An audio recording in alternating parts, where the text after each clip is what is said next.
I've discovered that oftentimes self-leadership is the most difficult leadership to really master.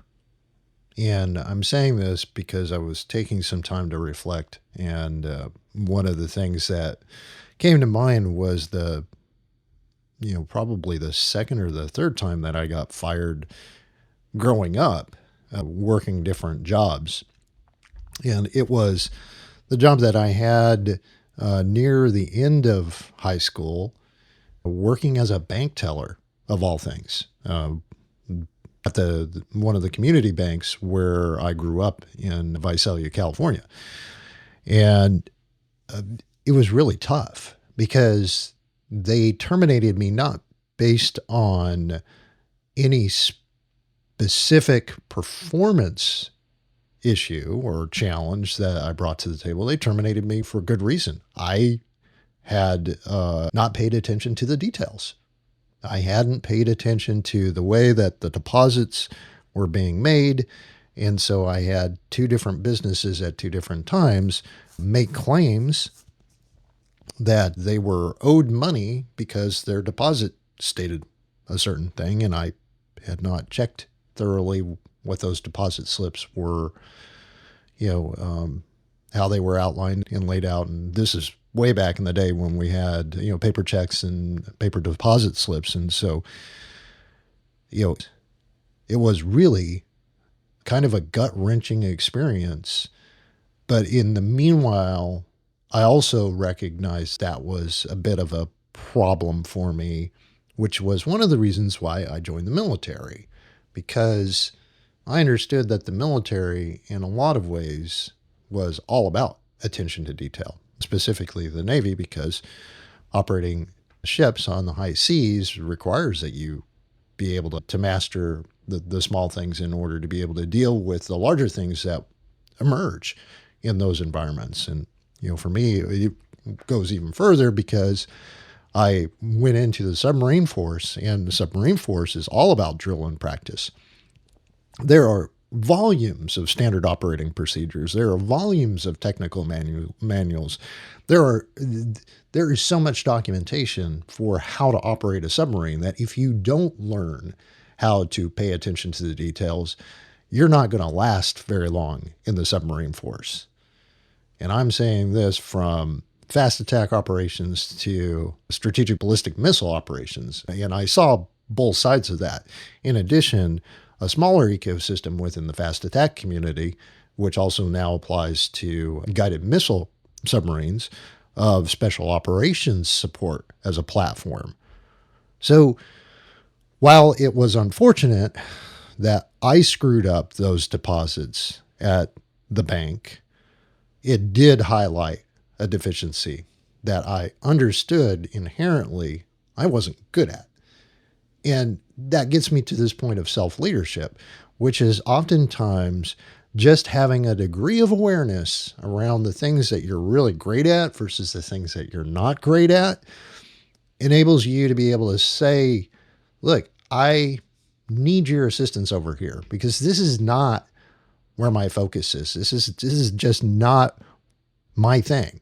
And there's nothing wrong with that.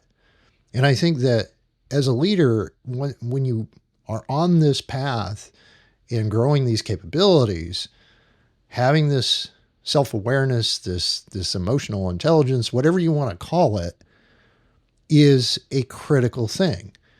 And each and every one of us can develop it over time. It's just the willingness to be reflective, to actually go, this is an area that I am not interested in building competency.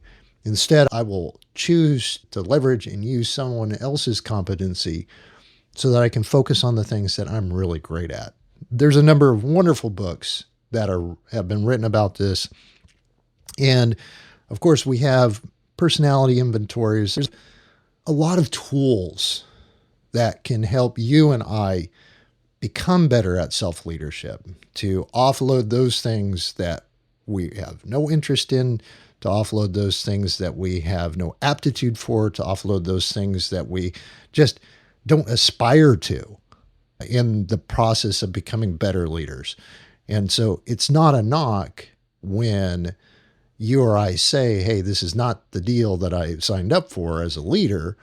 It's an admission that, this is just not suited for you. And being able to have that recognition and that self awareness is a huge thing. And I think a lot of organizations underestimate the power of self leadership and being able to do that type of thing, make those statements, and ask for assistance before issues arrive.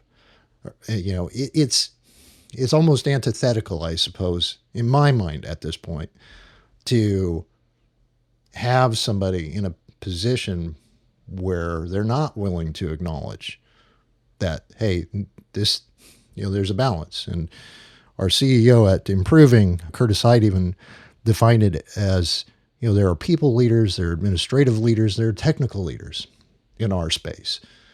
And these are all needed in the business, in the organization, to make the organization effective. And people leaders, of course, have teams. And technical leaders may not. And administrative leaders may not. But they're all leaders. And I think that when people realize that, this leadership behavior is something that you can develop over time, you're not necessarily born with it. You may be born with a charisma. You may be born with this innate way to connect with people and, encourage people to take action. Any of us can develop these things. There's just no barrier. I think the only barrier that exists is just the willingness to accept that you're just not going to be great at all the things. And once you figure that out, then you're in a better position to be able to really tighten up and sharpen that edge on those things that you are great at.